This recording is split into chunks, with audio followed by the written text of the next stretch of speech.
नमस्कार दोस्तों, मैं अंकित जीएस स्पार्क जीएस एकेडमी की ओर से आप लोग का हार्दिक स्वागत करता हूं।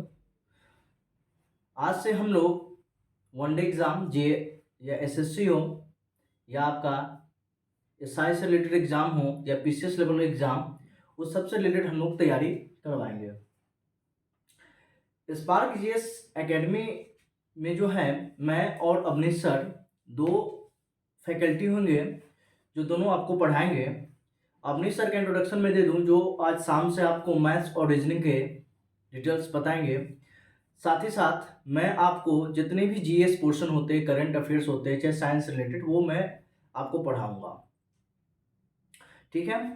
तो देखिए, आने वाले समय में अभी दो से तीन एग्जाम जो है काफ़ी महत्वपूर्ण हैं, जिसमें से एक आपका जो वनडे एग्जाम में एसएससी जीडी का एग्जाम आता है, और जो दूसरा सबसे इम्पोर्टेंट एग्जाम आता है वो आपका यूपी में जो 60,000 प्लस जो आपके वैकेंसी है कांस्टेबल की, साथ ही साथ यूपी एसआई की है, और आने वाले समय में बिहार एसआई की भी वैकेंसी आई हुई है।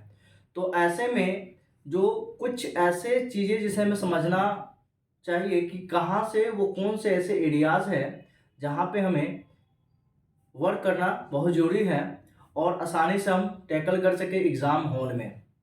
तो जब हम ध्यान देंगे, तो जब एग्ज़ाम पैटर्न पे हम ध्यान देंगे तो एग्ज़ाम पैटर्न पे सबसे पहले डायरेक्ट बात क्या है, इंट्रोडक्शन तो हम लोग देते ही रहेंगे। एग्ज़ाम क्या है, समय नहीं है, तो एग्ज़ाम को देखते हुए सबसे पहले मैं सिलेबस पे चर्चा करता हूँ कि आखिर क्या और किस एरिया से काम आएगा, और आज से मैं आपको पढ़ाना शुरू करूँगा। ठीक है। तो सबसे पहला जो है इम्पोर्टेंट, वो आपका जब हम सिलेबस पे चलेंगे, जितने भी मैंने एग्जाम लिया अभी फिलहाल में, यूपी पुलिस की एग्जाम है, याद रखेंगे, यूपी पुलिस या बिहार एसआई, या एसएससी जीडी, ये सारे एग्जाम पैटर्न पे देखेंगे तो सबसे इम्पोर्टेंट आपको मिलेगा इस एग्जाम पैटर्न में, वो आपको ये मिलेगा कि जो मैथ्स का जो पोर्शन है, मैथ्स का जो रीजन है मैथ्स, इस एरिया से सबसे अधिक 20 to 25 क्वेश्चन, समटाइम्स 30 पे भी चला जाता है। दूसरा हम क्वेश्चंस देखेंगे रीजनिंग सेक्शन से, तो रीजनिंग सेक्शन से हम ये देखते हैं कि इस एरिया में भी 20 प्लस क्वेश्चंस होता है। साथ ही साथ इन तीन एग्जाम का सबसे इंपॉर्टेंट पॉइंट जो हम देखेंगे, तो इसमें आपका आता है हिंदी का वेटेज। जब हिंदी का वेटेज देखेंगे तो जब हम देखिए तीन एग्जाम के बारे में विशेषकर चर्चा कर रहा हूं। सबसे पहले जो यूपी पुलिस का है, यूपी पुलिस का, तो इसमें हम देखेंगे 30 प्लस क्वेश्चन जो होता है वो हिंदी में होता है। दूसरा हम ये देखते हैं बिहार वाले में, तो इसका एक हिंदी पेपर जो होता है एक सेकेंड पेपर के तौर पे एज अ लिया जाता है, पासिंग पेपर होता है, याद रखेंगे, पासिंग पेपर, जहाँ पे आपको पढ़ना जरूरी है। और तीसरा एसएससी जीडी में 20 प्लस क्वेश्चंस होते हैं, 20 के करीब में क्वेश्चंस होते हैं आपके एसएससी जीडी में, इसको आप ध्यान रखेंगे।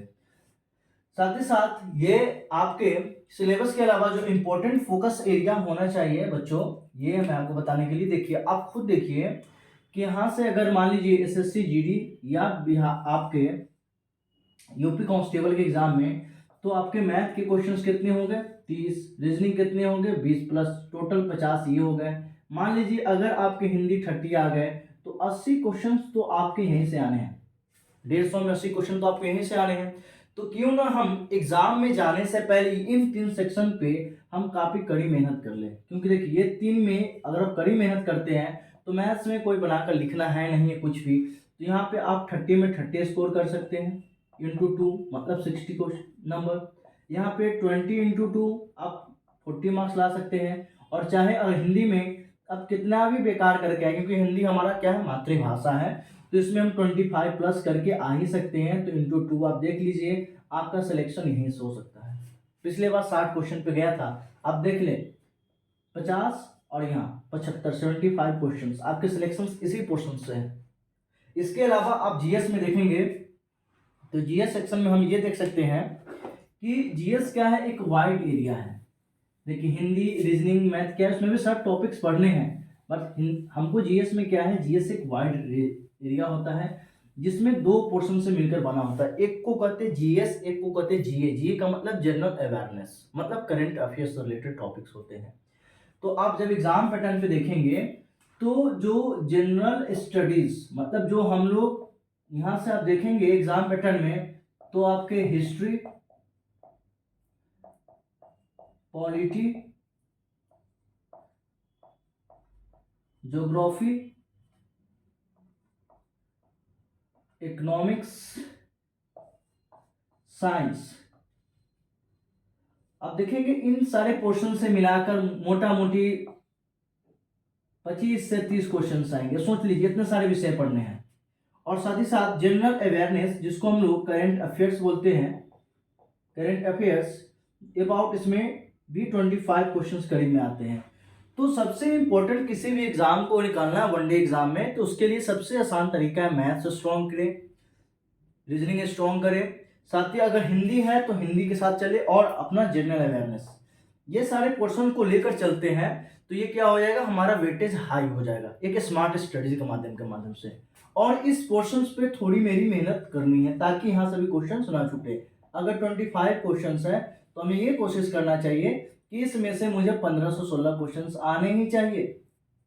अगर ये हो गया तो आपका सिलेक्शन कोई नहीं रोक सकता है, ये याद रखिए, ठीक है। तो ये आपके टोटल हो गए आपके, ये मैंने सिलेबस बताया कि सिलेबस में कैसे और किस तरह से पढ़ना है। आगे जब हम बात करेंगे तो मैं आपको आज से जनरल हिंदी, मतलब जो हिंदी होता है सामान्य हिंदी, वो पढ़ाने जा रहा हूं। और हिंदी की जब सिलेबस हम देखेंगे बच्चों, तो हिंदी के सिलेबस में क्या है, जैसे कि जब हमने प्रीवियस ईयर पेपर्स को देखा तो उसमें दो एस्पेक्ट में क्वेश्चन पूछा जा रहा है हिंदी में। खासकर मैं आपको बता रहा हूं, ये आपके यूपी बिहार पुलिस कांस्टेबल का जो होने वाला है उससे रिलेटेड मैं आपको सिलेबस बता रहा हूं, आप इस पर ध्यान रखेंगे। देखिए हिंदी में आपके दो तरीके से क्वेश्चन आ रहे हैं, आप जब देखेंगे ध्यान से, तो एक तो सामान्य हिंदी से क्वेश्चन पूछा जा रहा है। सामान्य हिंदी, सामान्य हिंदी का मतलब क्या हो जाएगा, जिसमें हमें संज्ञा किसे, वर्ण किसे कहते हैं, स्वर्ण वर्ण क्या होता है, व्यंजन वर्ण क्या होता है, संधि, समास, जितने भी होते हैं वो सारी चीज यहाँ से आते हैं। मतलब सिंपली समझिए व्याकरण की दृष्टिकोण से जो क्वेश्चन पूछा जाए वो आपके सामान्य हिंदी में आ जाता है। दूसरा जो हिंदी की जब हम बात करेंगे तो इस हिंदी में जो है आपका एक साहित्य हिंदी भी आता है। तो साहित्य हिंदी में हमने क्या एनालाइज किया, ऑब्जर्व किया, एक तो ये देखा कि जो करंट अफेयर्स है, समसामयिक घटना, उसके आधार पर क्वेश्चन पूछा जा रहा है। जैसे में कि बताइए कि इस समय सरस्वती सम्मान किसे दिया गया है, ये हिंदी से रिलेटेड है, सरस्वती सम्मान किसे दिया गया है। दूसरा व्यास सम्मान किसे दिया गया है, ठीक है।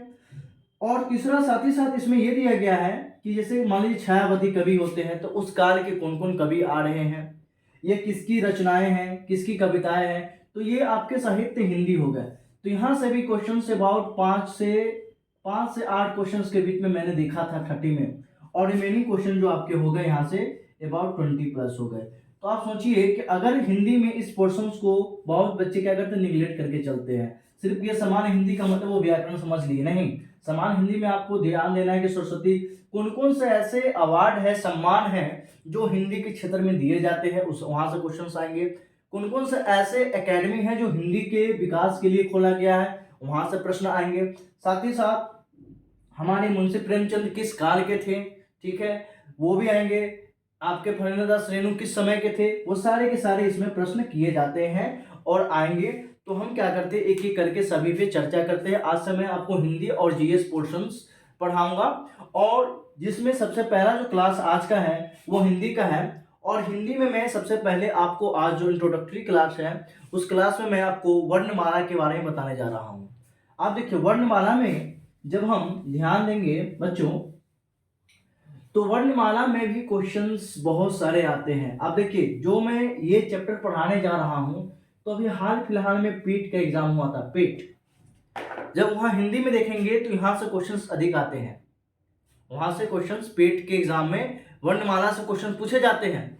और उम्मीद है कि आने वाले समय में जो यूपी कांस्टेबल है या आपके एसएससी जीडी है वहां से भी क्वेश्चंस बनेंगे। बहुत बच्चे वर्णमाला को स्किप कर देते हैं। स्किप क्यों कर देते हैं, उनको ये लगता है कि सिर्फ वर्णमाला में आपके स्वर्ण वर्ण क्या होते हैं, व्यंजन वर्ण क्या होते हैं, नहीं, उसके अंदर भी हमें पढ़ना है, उसके सब भाग को हमें पढ़ना है कि कैसे और किस तरह से वो आपका होगा। सबसे इंपॉर्टेंट में हम लेकर चले हिंदी, समान हिंदी में आज वर्णमाला, जो मेरा सबसे पहला टॉपिक होगा वर्णमाला। वर्णमाला याद रखिए। अब देखिए वर्णमाला को शुरू करने से पहले हम कुछ शब्द जो माने कि इसके कुछ बेसिक कॉन्सेप्ट थे उस पे हम चलते हैं। सबसे पहला है कि इसमें एक वर्ड आता है, मतलब एक शब्द आता है भाषा। हम लोग बचपन से पढ़ते हैं, हम लोग बोलते हैं भाषा तुम्हारी क्या भाषा है, ठीक है, हमारी हिंदी है, भोजपुरी है, ठीक है, मगही है, कोई कहता अवधी है, तो इसका मतलब क्या भाषा। तो ये भाषा है। देखिए सबसे पहला प्रश्न अगर क्वेश्चन बन सकता है तो इसी भाषा शब्द से बनेगा, और आपसे प्रश्न किया जाएगा कि भाई साहब बताइए जो भाषा शब्द है इसका उद्भव, इसकी उत्पत्ति किस शब्द से हुई है, कहाँ से हुआ है। तो सबको पता है कि जो संस्कृत है वो सब भाषा की क्या है, जननी है। तो सबसे पहले हम ये जानेंगे जो भाषा शब्द है इसकी उत्पत्ति कहाँ से हुई है, संस्कृत से हुई है।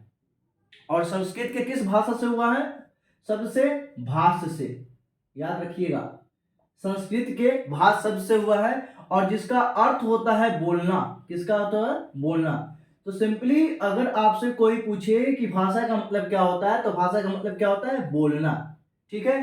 तो आपके एग्जाम में क्वेश्चन आ सकता है कि भाषा का संस्कृत शब्द क्या होगा, भाष्य। क्या होगा, भाष्य। भाष्य का अर्थ क्या होता है, बोलना, याद रखिएगा, ठीक है। आप देखिए एक हम आपको डायग्राम के माध्यम से समझाना चाह रहे हैं कि वर्णमाला में जो सबसे इंपॉर्टेंट जैसे कि भाषा है, क्या भाषा से भी कोई छोटी इकाई होती है, अगर होती है तो क्या उससे भी कोई छोटी इकाई होती है। तो हमें ये जानना है कि वर्णमाला में वो सबसे छोटी इकाई कौन है जिसके बाद जिसके खंड या टुकड़े नहीं किए जा सकते हैं। तो एक एक करके हम सभी पे चलते हैं, और जो सबसे इंपॉर्टेंट है वो आप इस पर ध्यान देंगे। हो सकता हो कि आपके एग्जाम में, देखिए एग्जामिनर क्या करता है, एग्जामिनर जो होता है वो भी काफी इंटेलिजेंट है, काफी तेज है। समटाइम्स वो मार्केट में जाएगा, किसकी ज्यादा वेटेज वो देख रहा है, टेस्ट सीरीज उठाता है, समटाइम्स यूट्यूब वीडियोस भी देखते हैं। आप इसके एग्जाम्पल देख सकते हैं कि बिहार में जो बिहार के अध्यक्ष है बीपीएससी के, वो इवन छोटे छोटे यूट्यूब चैनल्स देखते हैं कि उस पर ट्रेंड्स क्या चल रहा है। तो समझिए कि एग्जामिनर की पहुंच कहाँ तक है, वो कहाँ तक सोच सकता है। तो वो हर एक तरीके से देखता है, ठीक है। तो हो सकता हो कि किसी भी वीडियो से कहीं से भी क्वेश्चंस बन जाए, तो इस पर ध्यान रखेंगे। तो सबसे पहले इंपॉर्टेंट जो है हम ये चलते कि भाषा। तो भाषा तो हमने जान लिया कि भाषा जो है ये एक संस्कृत के शब्द से बना है, जिसका मतलब क्या होता है, भाष होता है, ठीक है, जिसका मतलब बोलना, ठीक है। क्या भाषा के बाद भी कोई छोटी इकाई हो सकती है क्या, तो जी बिल्कुल, भाषा के बाद जो सबसे छोटी इकाई होती है उसको हम लोग क्या बोलते हैं, वाक्य। क्या बोलते हैं, वाक्य, याद रखिएगा। इसको अरेंज करते चलिए। देखिए सबसे बड़ी इकाई भाषा है जो हम बोल रहे हैं, और भाषा बोलने के लिए हमें वाक्य चाहिए। जैसे जो मैं बोल रहा हूं वो एक वाक्य है, मैं आपको समझा रहा हूं, देखिए ये भी एक वाक्य, मैं आपको समझा रहा हूं, तो ये एक वाक्य हो गया। तो मतलब भाषा के लिए क्या हो गया, एक वाक्य हो गया, ठीक है। भाषा के लिए हमें वाक्य आना चाहिए, और वाक्य की सबसे छोटी जो इससे छोटी इकाई होगी वो उपवाक्य होगा। क्या होगा, उपवाक्य। अब क्या उपवाक्य का भी छोटी कोई इकाई होती है, ये भी हमें जानना जरूरी है। देखिए भाषा से छोटा आपका मतलब ये सिंपली समझिए इन ग्रेटर देन, भाषा इज ग्रेटर देन वाक्य।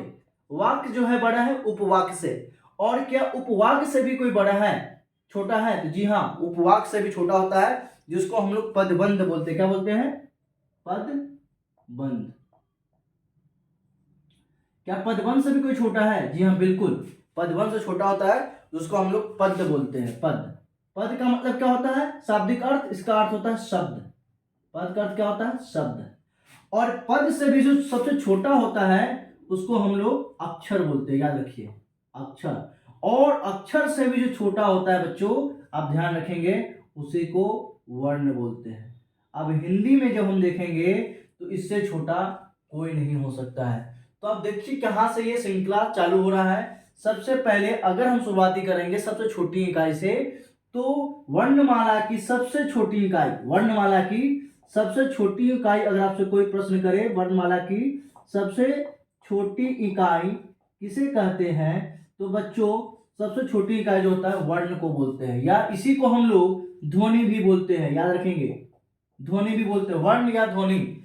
मतलब अगर आपसे प्रश्न आ जाए कि हिंदी वर्णमाला में सबसे छोटी इकाई कौन सी होती है, तो उसको हम लोग क्या बोलेंगे? वर्ण कहते हैं। ठीक है, वर्ण से जो बड़ा होता है वो अक्षर होता है, अक्षर से जो बड़ा होता है वो आपका पद होता है, पद से पदबंध, फिर उपवाक्य, फिर वाक्य, और लास्ट में हमारा क्या बनता है? भाषा। और भाषा में कैसे? जैसे कोई हिंदी बोल रहा है, ठीक है, अभी जो मैं आपसे हिंदी में बात कर रहा हूं, कोई इंग्लिश में बात करता होगा, ठीक है, कोई फारसी में बात करता होगा, कोई उर्दू में बात करता होगा। तो ये क्या हो गया? ये हमारी सारी भाषाएं हो गई, ये भाषा हो गई, मगही, भोजपुरी, ये भाषा हो गया। और इस भाषा को बोलने के लिए हमें वाक्य की जरूरत पड़ती है, और वाक्य को बोलने के लिए हमें उपवाक्य की जरूरत होती है, और उपवाक्य के लिए पदबंध का, पदबंध का मतलब फिर शब्द का, और शब्द के लिए हमें अक्षर चाहिए, और अक्षर के लिए हमें क्या चाहिए? ध्वनि चाहिए या वर्ण चाहिए। तो इसका मतलब क्या हो गया? सिंपली से यह समझिएगा कि वर्णमाला में सबसे छोटी इकाई कौन सा होता है? तो आप याद रखेंगे सबसे छोटी इकाई जो होता है वो वर्ण होता है। तो यहीं से प्रश्न बहुत सारे एग्जाम में आ चुके हैं अब तक, कि एग्जाम में पूछा गया कि वर्णमाला की सबसे छोटी इकाई कौन सा होता है, तो आपका वर्ण या ध्वनि होता है। लेकिन आने वाले एग्जाम में अगर क्वेश्चन हार्ड पूछा, आपके एग्जामिनर ने देखा कि देखिए ये तो सारे बच्चे पढ़ के रहते हैं, तो हमें क्या करना है? हमें अब यहां से प्रश्न करना है, और क्वेश्चन वो ये पूछ देगा कि बताइए वाक्य के छोटी इकाई को क्या बोलते हैं? उपवाक्य बोलते हैं। उपवाक्य के छोटी इकाई को क्या बोलते हैं? पदबंध बोलते हैं। पदबंध की छोटी इकाई को क्या बोलते हैं? पद बोलते हैं, शब्द। और शब्दों की छोटी इकाई को अक्षर, और अक्षर को सब छोटी इकाई को वर्ण बोलते हैं। तो ये सारा फ्लो चार्ट आपको याद होना चाहिए, ठीक है।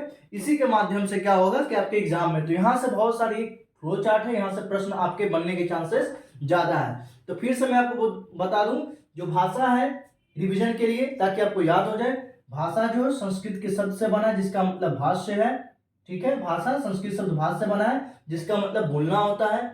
भाषा के लिए हमें वाक्य की जरूरत पड़ती है। वाक्य जो है उसके लिए हमें उपवाक्य की जरूरत, उपवाक्य में पदबंध चाहिए, पद का उसके बाद में पद चाहिए, शब्द, शब्द के लिए हमें अक्षर की जरूरत पड़ती है, और अक्षर के लिए हमें वर्ण की जरूरत पड़ती है। तो इसलिए हमने बोला वर्ण या ध्वनि को सबसे छोटी इकाई, ठीक है। चलिए आप सबसे इंपॉर्टेंट जो है, अब वर्णमाला में अब हम चलते हैं कि वर्ण किसे कहते हैं, वर्णमाला को कितने प्रकार में बांटा गया है, ठीक है। तो सबसे पहले हम वर्ण को आपको समझाते हैं कि कैसे वर्ण जो है सबसे छोटी इकाई है, क्यों इसके बाद कोई छोटी इकाई नहीं आ सकती है। सबसे प्रश्न ये होता है, जैसे कि हमने भाषा को वाक्य में तोड़ दिया, वाक्य को उपवाक्य में तोड़ दिया, उपवाक्य को हमने क्या किया? पदबंध में तोड़ दिया, पदबंध को हमने पद में मतलब शब्दों में तोड़ दिया, फिर शब्द को अक्षरों में तोड़ दिया, अब अक्षर के बाद हमने वर्ण में तोड़ दिया। अब वर्ण के बाद क्यों नहीं टूट सकता है, हमें यह समझना है। तो देखिए वर्ण किसे कहते हैं, सबसे पहले हमें यह समझना है।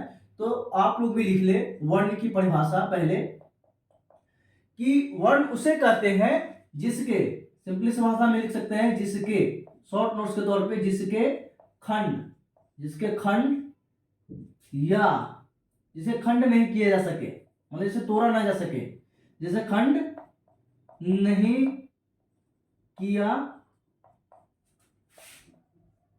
जा सके उसे हम लोग वर्ण कहते हैं। खंड का मतलब तोड़ना, मतलब पूर्णतः उसको हम नहीं तोड़ सकते, इसको नहीं बांट सकते हैं, जिसको बांटा ना जाए आगे, दैट इज कॉल्ड वर्ण कहा जाता है। अब एग्जाम्पल के तौर पे हम लेंगे कि वर्ण के एग्जाम्पल कैसे हो गए। तो जैसे देखिए हम आपको शब्द, आप शब्द ले लीजिए राम, आप शब्द ले लीजिए पानी, ठीक है। अब ये दो शब्द मैंने लिया, आप देखिए इसको हम लोग शब्द बोलते हैं, मतलब अक्षर बोलते हैं। तो इसमें दो अक्षर हो गया, रा प्लस म।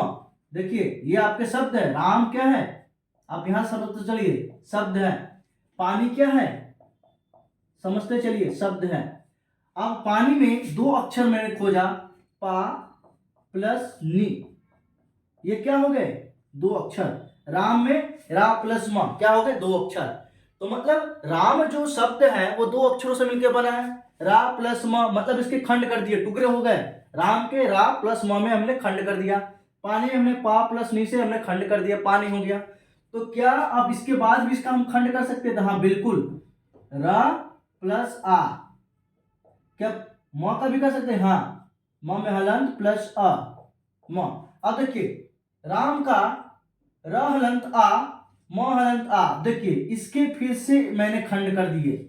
राम का पानी का हो सकता है क्या? बिल्कुल हो सकता है। प प्लस आ प्लस न प्लस दीर्घ ई। अब देखिए क्या पानी का खंड और टुकड़े और हो सकते हैं? नहीं हो सकते। क्यों? क्योंकि इसके बाद जब हम किसी का खंड या टुकड़ा नहीं कर सकते। अब र का कोई खंड टुकड़ा किया जा सकता है क्या? नहीं।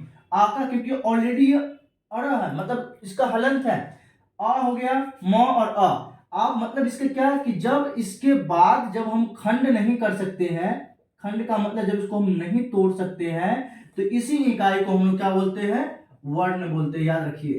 तो राम का वर्ण लिखने का जब उच्चारण पूछा जाए तो र हलंत अ प्लस म हलंत अ, राम हो जाएगा। उसी तरह से पानी का प हलंत आ प्लस न हलंत प्लस हर्ष ई, इससे पानी बन जाता है। और इसके बाद देखते हैं कि इसके कोई खंड या टुकड़े नहीं किए जा सकते हैं। तो इसी हिसाब से हम देख सकते हैं कि वर्ण वो छोटी इकाई होती है किसके? वर्णमाला की, जिसके खंड या टुकड़े नहीं किए जा सके। तो आपसे एग्जाम्पल में आपसे एग्जामिनर यही पूछेगा कि वर्णमाला की सबसे छोटी इकाई, तो वर्ण हो जाएगा। जिसे खंड या टुकड़े नहीं किए जा सकते वो आपके क्या हो जाएंगे? वर्ण हो जाएंगे। और वर्ण से बड़ा क्या होता है? मैंने आपको बताया आपके अक्षर। ठीक है, अक्षर से बड़ा क्या होता है? शब्द। देखिए राम शब्द है, अक्षर रा हो गया और म हो गया। ठीक है, तो इसी तरह से हमने आपको आज बताया बेसिक कॉन्सेप्ट कि भाषा क्या होता है। वाक्य जो हम अभी बोल रहे हैं पूरे शब्दों से मिलकर बना होता है। शब्द में अक्षर होते हैं और अक्षरों में जो होता है हमारा वर्ण होता है। इसी से हमारा क्या होता है? वर्णमाला की पूरा एक श्रृंखला चलता है। तो इस श्रृंखला को आपको याद रखना है कि किस तरह से यह श्रृंखला है पूरा। आप एक एक करके हम चलते हैं कि वर्णमाला को हम कितने तरीके से विभाजित करते हैं, उसमें क्या क्या है और क्या क्या नहीं है।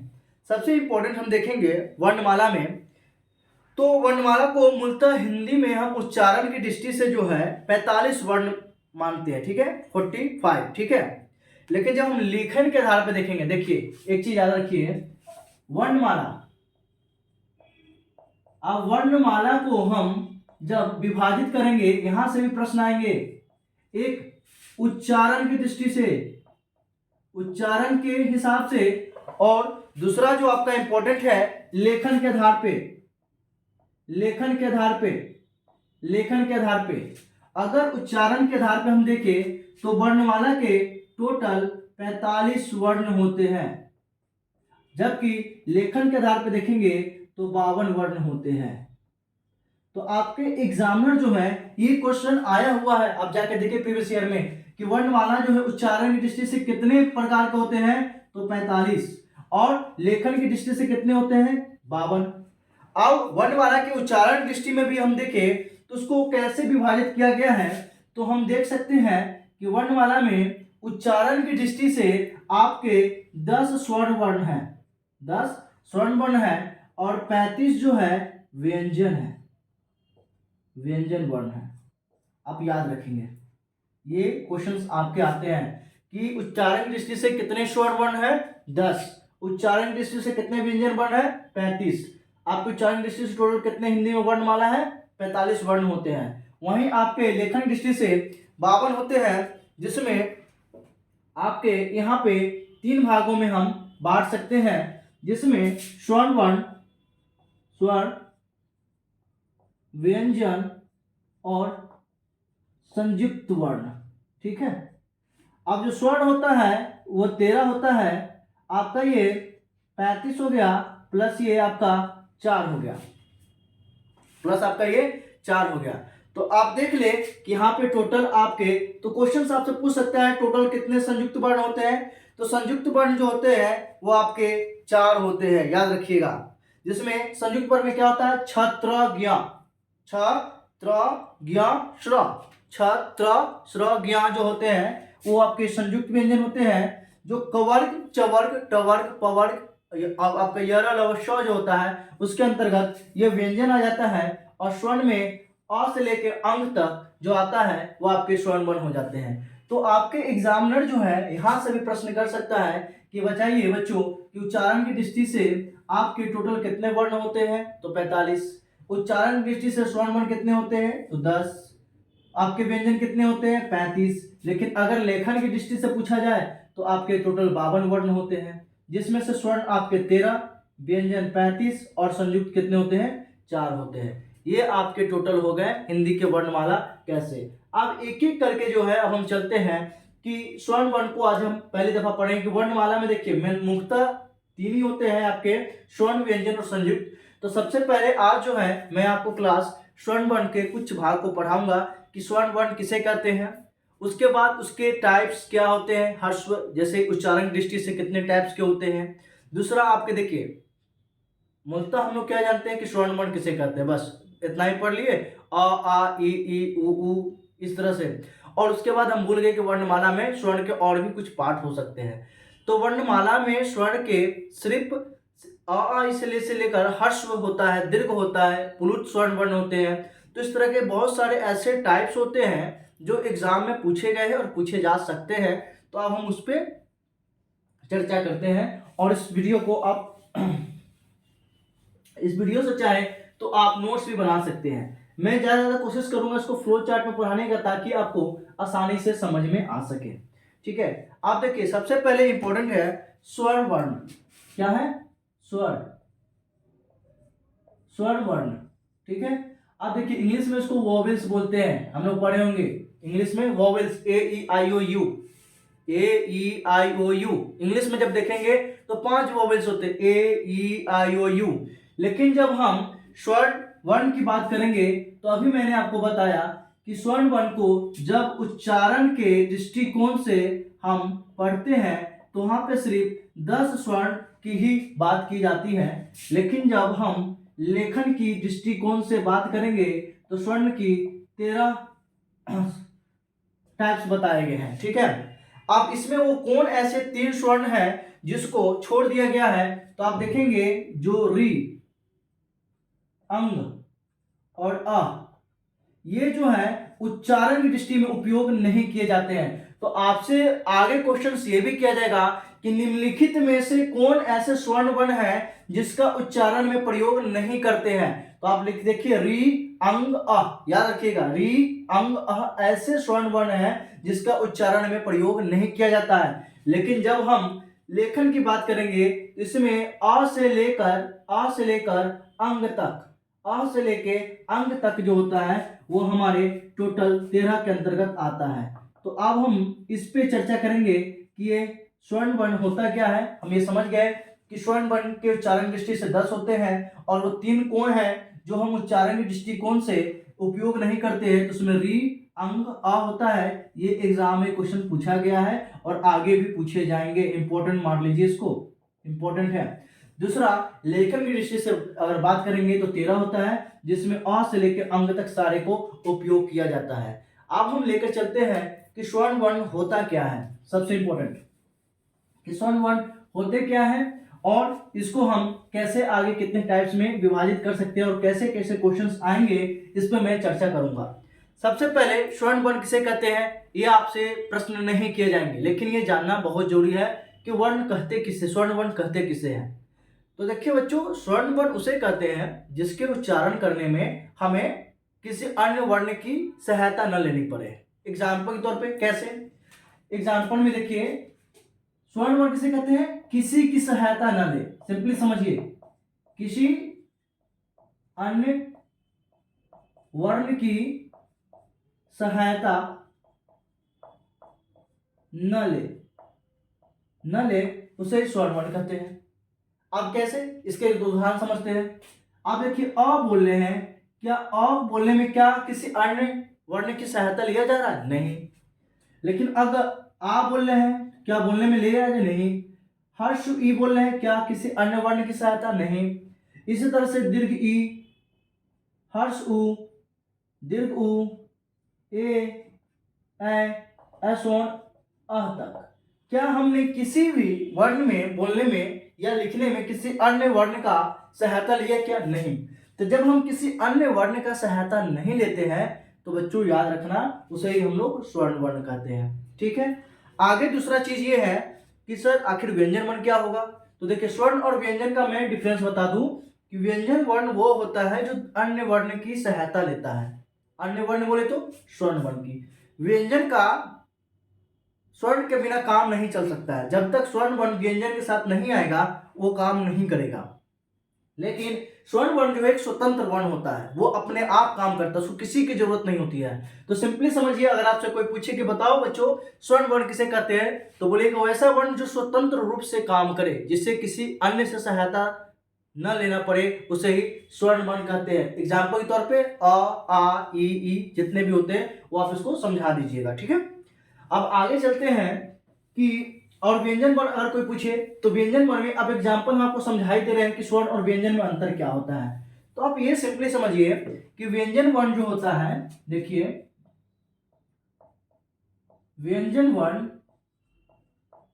वर्ण क्या होता है, तो व्यंजन वर्ण में सिंपली समझिए सहायता ली जाए, सहायता। अब ये सहायता किससे मांगेगा, अब ये सहायता मांगेगा स्वर्ण वर्ण की, भैया हमारी मदद कर दो तुम, अगर आप हमारी मदद नहीं करोगे तो मैं आपके बिना काम नहीं कर पाऊंगा। अब एग्जाम्पल के तौर पे कैसे, एग्जाम्पल के तौर पे आप समझ सकते हो, उदाहरण आप समझ सकते हो व्यंजन वर्ण का क। अब क है, अब बोलेंगे सर इसमें क है तो क में क्या किसी की सहायता लेगा, तो आप ध्यान रखें क जो है ये एक अक्षर है, वर्ण नहीं है। क क्या है, क एक अक्षर है। जब इस क को हम तोड़ते हैं, खंडित करते हैं, तो हम ये पाते हैं कि ये क में हलंत मतलब आधा क प्लस आपका अंत में अ की मात्रा आ रही है, क्या क। तो हमने क्या देखा, व्यंजन वर्ण ने अ का सहायता लिया है, बिना अ का क नहीं बन सकता है। ठीक उसी तरह से ख देख सकते हैं, ख में देखिए जब इसको हम खंडित करते हैं तो आधा ख प्लस अ, आप क्या देख रहे हैं कि ख जो है बिना अ का नहीं बन सकता है। इसका मतलब क्या हो गया, व्यंजन वर्ण वो वर्ण होते हैं वो बिना स्वर्ण वर्ण की सहायता से नहीं आ सकता है। समझ में आ गया। तो स्वर्ण वर्ण जो स्वतंत्र रूप से काम करे, व्यंजन वर्ण जो स्वर्ण वर्ण का सहायता ले, दोनों में डिफरेंस आपको समझ में आ गया। अब आगे चलते हैं, आज एक एक करके स्वर्ण वर्ण पे चलते हैं। स्वर्ण वर्ण के बारे में मैंने बता दिया, उच्चारण दृष्टि से 10 और 10 में कौन ऐसे तीन हैं जिसका उपयोग हम नहीं करते, तो री, अंग और अ, तीन ऐसे हैं जो उच्चारण दृष्टिकोण से स्वर्ण में यूज नहीं होता है, लेकिन लिखन के दृष्टिकोण से हम तीनों का प्रयोग करते हैं, ठीक है। तो ये आपके एग्जाम में आएंगे और ये आपको मैंने समझाने के लिए बताया। अगर आप लोग को ये वीडियो अच्छा लगे तो सब्सक्राइब कीजिएगा, शेयर कीजिएगा जितना अधिक से अधिक हो सके। देखिए मैं ये कोशिश ये कर रहा हूं कि हिंदी में आपके, देखिए हिंदी को सब एज ए यूजुअल बेसिक अपना मातृभाषा समझ लेते हैं, लेकिन हिंदी में हमें पढ़ना बहुत है। हिंदी का एक एक चीज हमें पढ़ना है, इसके बेसिक कॉन्सेप्ट होते हैं। अगर ये बेसिक कॉन्सेप्ट हमें आ गया तो हिंदी लिखने में हमें कभी दिक्कत नहीं होगा, चाहे वो इससे राइटिंग हो आगे के लिए या कोई भी। तो इसलिए हिंदी का बेसिक कॉन्सेप्ट क्लियर होना चाहिए। दूसरा हम ये चलते हैं स्वर्ण वर्ण में कि अब स्वर्ण वर्ण को अब हम विभाजित कैसे करें। तो सबसे पहला जो स्वर्ण वर्ण, देखिए फिर से मैं आपको बता दे रहा हूं स्वर्ण वर्ण ही है। तो स्वर्ण वर्ण का जब हम देखेंगे तो मैंने आपको फिर से रिवीजन कर दे रहा हूं, उच्चारण और दूसरा लेखन। ये चीज आप लोग भूलेंगे नहीं, यहां से प्रश्न आएंगे। उच्चारण दृष्टिकोण से 10 स्वर होते हैं, जबकि लेखन की दृष्टि से 13 स्वर होते हैं, ठीक है। अब उच्चारण दृष्टि में ऐसे कौन स्वर है जिसको छोड़ दिया गया है, मतलब इसका यूज नहीं करते, उपयोग नहीं करते हैं, तो उसमें आपके री एक ऐसे हिंदी का शब्द है जिसका प्रयोग उच्चारण में हम नहीं करते हैं। दूसरा अंग और तीसरा अ, ये तीन ऐसे हिंदी स्वर हैं जिसका उपयोग नहीं किया जाता है। लेकिन जब 13 स्वर की बात करेंगे लेखन के दृष्टिकोण से, इसमें अ से लेकर अह तक सबका प्रयोग करेंगे। ये समझ में आ गया। दूसरा चीज इसमें हमें स्वतंत्र क्या समझ में आया कि स्वर्ण वर्ण जो होता है वह स्वतंत्र वर्ण होता है। स्वतंत्र वर्ण का मतलब क्या होगा बच्चों, मतलब बिना किसी की सहायता लिए वो खुद से बोला जा सके, उसे स्वर्ण वर्ण कहते हैं। चलिए अब आगे चलते हैं, किसी स्वर्ण वर्ण के कितने टाइप्स हो सकते हैं, किस किस आधार पे हो सकते हैं, उसको कैसे बांटा जाए, ठीक है। तो देखिए स्वर्ण वर्ण में जब हम बात करेंगे तो स्वर्ण वर्ण का पहला सबसे पहला जो टाइप्स होता है, स्वर्ण वर्ण का सबसे बड़ा टाइप्स, सबसे पहले हम स्टार्ट करेंगे मात्रा या उच्चारण के दृष्टिकोण से, उच्चारण उच्चारण के दृष्टिकोण से, मात्रा और उच्चारण के दृष्टिकोण से जब हम वर्ण की बात करेंगे तो वर्ण जो है मुख्यतः 3 भागों में बांटा गया है। याद रखिएगा, वर्ण को हम 3 भागों में बांटते हैं। पहला हर्ष स्वर्ण वर्ण, हर्ष स्वर्ण वर्ण। दूसरा दीर्घ स्वर्ण वर्ण। और तीसरा जो होता है वो आपका प्लुत होता है, प्लुत स्वर्ण वर्ण। अब तीनों में अंतर क्या है ये हमें देखना होगा, ठीक है। अब देखिए, हर्ष का मतलब क्या होता है? हर्ष का मतलब होता है जिसके बोलने में, जिसके उच्चारण करने में हमें कम से कम समय लगेगा। हर्ष का मतलब होता है जिसके उच्चारण में हमें कम समय लगे। तो जिसके, सिंपली समझिए, उच्चारण में कम समय लगे, कम समय, उच्चारण में कम समय लगे, उसे हम लोग हर्षव बोलते हैं। अब इसके उदाहरण क्या हो सकते हैं? तो हर्षव के जो उदाहरण है, जैसे में आप लिख सकते हैं अ, हर्ष ई और हर्ष उ, ये 3 इसके उदाहरण हो गए। तो हर्ष का तो आपसे क्वेश्चंस आ सकता है बच्चों कि सबसे पहला कि मात्रा और उच्चारण के आधार पर स्वर्ण वर्ण को कितने भागों में बांटा गया है? तो स्वर्ण वर्ण को 3 भागों में, हर्षों में, दूसरा दीर्घों में, और तीसरा प्लुत वर्ण में कहा गया है, प्लुत में, ठीक है। अब हर्ष स्वर क्या होता है? तो मैंने आपको बताया कि हर्ष स्वर वर्ण वो होते हैं जिसके उच्चारण में कम समय लगता हो। कम समय मतलब बोलने में कम समय लगे, ठीक है। जैसे में अ, देखिए बोले अ, हर्ष ई, हर्ष उ, इसमें क्या होता है? कम समय लगता है। लेकिन जब हम दीर्घ की बात करें तो दीर्घ में हम क्या जानते हैं बच्चों? याद रखिएगा, जिसके उच्चारण में ज्यादा समय लगे, ज्यादा समय। अब ज्यादा समय किससे लगेगा? हर्ष से लगेगा। मतलब हर्ष में कम लगता है तो इसमें ज्यादा लगेगा। अब इसके उदाहरण हो जाएंगे आ, दीर्घ ई, दीर्घ उ, ठीक है, ए, ऐ, ओ, औ, जितने भी होते हैं, ए आप लिख सकते हैं, ए, ऐ, ओ, औ, ये क्या हो गए? आपके दीर्घ स्वर हो गए। लेकिन जब हम प्लुत की बात करेंगे तो इसका मतलब ये होता है कि जब हर्ष और दीर्घ की तुलना में तिगुना समय लगे। क्या? तिगुना, तिगुना समय लगे, मतलब ज्यादा समय लगे, सबसे ज्यादा, उसे ही हम लोग कहते हैं। जैसे ओम, अगर हम ओम लिख रहे हैं या राम लिख रहे हैं इस तरह से, तो क्या है? उसमें ज्यादा समय लगता है। तो देखिए, ये सिर्फ एग्जाम पर्पस से इंपॉर्टेंट है, यहां से आपके लेखन में ज्यादा उपयोग नहीं होता है ये, क्योंकि ये मुख्यतः जो प्लुत स्वर है इसका प्रयोग संस्कृत में किया जाता है। याद रखिएगा, संस्कृत भाषा में, संस्कृत भाषा में जो है प्लुत स्वर का उपयोग ज्यादातर किया जाता है। लेकिन जब हर्ष और दीर्घ की बात करेंगे तो यह हमारे सामान्य भाषा में उपयोग किया जाता है। याद रखिएगा, सामान्य हिंदी में हर्ष और दीर्घ की ज्यादा उपयोग किया गया, उच्चारण किया जाता है। लेकिन प्लुत जो है उसका ज्यादा से ज्यादा उपयोग हम संस्कृत में करते हैं। यह चीज आपको क्लियर होना चाहिए। तो यहाँ आपको क्लियर हो गया।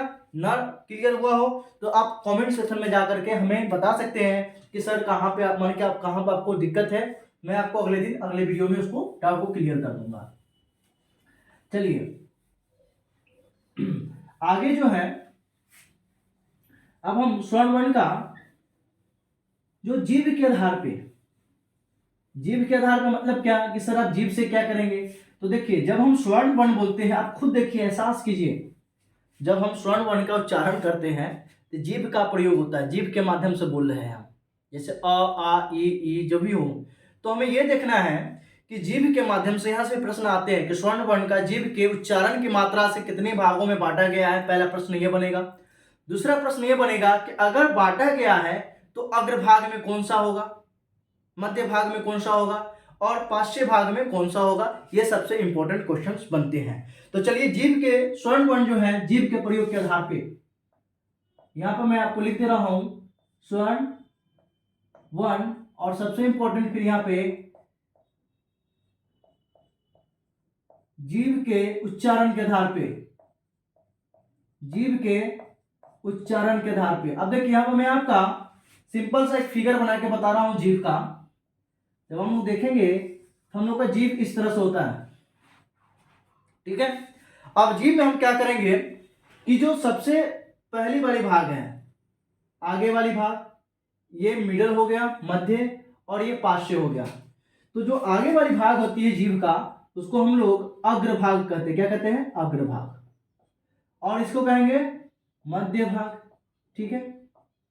और तीसरा जो हो गया पार्श्व भाग। पार्श्व का मतलब पिछला, पार्श्व भाग सबसे पीछे। तो आपसे प्रश्न किया जाएगा कि जीव के उच्चारण के आधार पे स्वर्ण को कितने भागों में बांटा गया है। तो आप देख सकते हैं अग्रभाग, मध्य भाग और तीसरा पार्श्व भाग, ये 3 भागों में जीव के आधार पे बांटा गया है। अब ये हम देखते हैं कि अग्रभाग में स्वर्ण वर्ण के कौन कौन से वर्ण आते हैं। तो जीव के जो अग्रभाग होता है, जो हम आगे से बोलते हैं, मतलब जीव का जो सबसे पहले जो आगे आपका होता है, उसको अग्रभाग कहा गया है। तो इसके उच्चारण में जो है हम किसका प्रयोग करते हैं, तो आप बच्चों लिख सकते हैं ह्रस्व ई, दीर्घ ई, ए और ऐ। ये 4 ऐसे हैं जिसका प्रयोग हम लोग अग्रभाग से करते हैं। आप लोग ध्यान रखें, अग्रभाग से। तो अग्रभाग से ह्रस्व ई, दीर्घ ई, ए और ऐ है, 4 ऐसे स्वर्ण वर्ण हैं जिसका हम लोग प्रयोग अग्रभाग से करते हैं, ठीक है। आगे चलते हैं हम लोग मध्य में। तो मध्य भाग में सिर्फ जिसका हम प्रयोग करते हैं वो आपका अ है, याद रखेंगे अ। मध्य भाग में क्या है? अ है। और तीसरा जो आपके पार्श्व भाग बच गए, उसमें हमारे सारे आ जाते हैं। पार्श्व भाग में जब हम एग्जाम्पल के तौर पर लेंगे तो आपके आ, ह्रस्व उ, दीर्घ उ, ओ, औ, ठीक है। आप देखिए आपके एग्जाम में प्रश्न कैसे बन सकता है, ये ध्यान रखें। इन सेक्शन से पहला क्वेश्चन ये पूछेगा कि जीव के उच्चारण के आधार पर स्वर्ण वर्ण के कितने टाइप्स होते हैं, कितने प्रकार होते हैं। तो 3। कौन कौन सा होता है? अग्रभाग, मध्य भाग, पार्श्व भाग। समझ में आ गया? अग्र का मतलब होता है आगे का, सबसे आगे का। मध्य का भाग होता है मध्य, जो बीच का भाग होता है। और पार्श्व का मतलब सबसे पीछे। अब अगला क्वेश्चन आपसे यह पूछेगा कि जीव के उच्चारण के आधार पे स्वर्ण वर्ण के अग्र, वो कौन सा स्वर्ण वर्ण है जो अग्रभाग से बोला जाता है, ठीक है। तो सबसे पहले आपको इन 4 पर ध्यान देना पड़ेगा। ह्रस्व ई, दीर्घ ई, ए और ऐ, 4 ऐसे स्वर्ण वर्ण हैं जो जीव के अग्रभाग से उच्चारण किए जाते हैं। दूसरा मध्य भाग की बात करेंगे तो प्रश्न अगला आपसे यह पूछ सकता है कि निम्नलिखित में से मध्य भाग से जीव से उच्चारण किए जाते हैं, मध्य भाग से, तो वो सिर्फ हो जाएगा अ की मात्रा। और तीसरा जो इंपॉर्टेंट क्वेश्चन आ सकता है कि पार्श्व भाग से, तो आ, उ, आपका ह्रस्व उ, दीर्घ उ, ओ और औ, ये 4 ऐसे हैं। तो आज के लिए बस मैं आपको स्वर्ण वर्ण का यहां तक ही रखता हूं। आप लोग को समझ में आ चुका होगा कि हमने आज हिंदी में किस तरह से बेसिक कॉन्सेप्ट आपको बताया कि भाषा क्या होता है। रिवीजन करते हुए चलते तो भाषा को मैंने बताया कि भाषा जो है संस्कृत शब्द से बना है, उसकी उत्पत्ति संस्कृत शब्द से हुआ है, और वो शब्द है भाष्य। और भाष्य का मतलब होता है आपका बोलना। जैसे मैं आपके सामने बोल रहा हूं, ये क्या है? भाषा है। किस भाषा में बोल रहा हूं? हिंदी में बोल रहा हूं। ये बात आप कैसे समझ रहे हैं? क्योंकि भाषा के लिए जरूरत पड़ता है वाक्य को, और जो मैं एक एक जो बोल रहा हूं वो एक वाक्य हो। जैसे मैं आपसे बात कर रहा हूं, मैंने बोला तो मैं आपसे बात कर रहा हूं, तो देखिए क्या है, इससे में एक वाक्य हो गया, मैं आपसे बात कर रहा हूं, ठीक है। अब इस वाक्य को हमने उपवाक्य में बोला, ठीक है। फिर उसके क्या होते हैं? उपबंध होते हैं, फिर पद होता है। पद का मतलब होता है शब्द, शब्दों में जाना, और उसके बाद अक्षर आ जाते हैं, और सबसे लास्ट में क्या आता है? वर्ण आता है। मैंने आपको यही बताया। फिर मैंने बताया कि वर्णमाला में जो है जब उच्चारण की दृष्टिकोण से देखेंगे तो टोटल हमारे 45 जो होते हैं वर्ण माने गए हैं, जिसमें से 10 आपके स्वर होते हैं और आपके 35 आपके व्यंजन होते हैं। लेकिन जब हम लेखन मतलब लिखने, जब हम लिखने जाते हैं लेखन शैली में, तो स्वर्ण वर्ण जो आपके टोटल वर्णमाला है उसकी संख्या 52 हो जाती है बच्चों। अब ये ध्यान रखेंगे। उन 52 में जब हम देखेंगे तो स्वर्ण वर्ण जो 3 वर्ण छोड़ दिया गया था उच्चारण दृष्टिकोण से, वो कौन से थे? री, अंग और अ, वो आपके लेखन शैली में आ जाता है। और अ से लेके अह तक, अ से लेके अह तक जो स्वर्ण वर्ण होते हैं टोटल 13, वो आपके लेखन शैली में आते हैं। फिर 35 व्यंजन और 4 आपके संयुक्त व्यंजन, जिसको हम लोग छ, त्र, ज्ञ, श्र, छ, त्र, ज्ञ और श्र 4 संयुक्त व्यंजन है। यहाँ से प्रश्न आते हैं कि निम्नलिखित में से कौन संयुक्त व्यंजन है बताने के लिए, तो छ, त्र, ज्ञ और श्र होता है। फिर मैंने आपको बताया कि स्वर्ण वर्ण और व्यंजन वर्ण क्या होता है। तो स्वर्ण वर्ण और व्यंजन वर्ण में मैंने अंतर बताया कि स्वर्ण वर्ण वो वर्ण है जो स्वतंत्र रूप से बोला जाता हो, जिसके ऊपर कोई दबाव ना हो, वो किसी से सहायता नहीं मांगता हो, स्वतंत्र रूप से बोलता हो, उसे ही हम लोग क्या बोलते हैं? स्वर्ण वर्ण बोलते हैं। समझ में आ गया? उसके बाद मैंने बताया कि उच्चारण दृष्टिकोण से ऑलरेडी हमें पता था। फिर स्वर्ण वर्ण और व्यंजन वर्ण का मैंने उदाहरण बताया कि व्यंजन जो होता है वो स्वर्ण के सहायता के बिना नहीं बोल सकता है, उसको स्वर्ण की सहायता चाहिए ही चाहिए। फिर मैंने आपको बताया कि स्वर्ण वर्ण के 2 टाइप्स होते हैं। शुरू में टाइप्स पे आया, मैं प्रकार पे आया।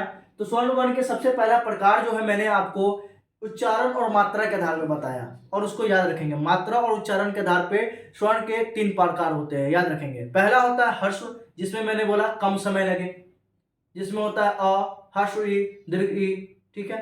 फिर मैंने बोला हर्ष ई और आपका हर्ष उ, ठीक है। फिर मैंने आपको बताया दीर्घ स्वर। दीर्घ स्वर का मतलब क्या होता है? जिसके उच्चारण में समय ज्यादा लगे। ज्यादा लगने का मतलब किससे?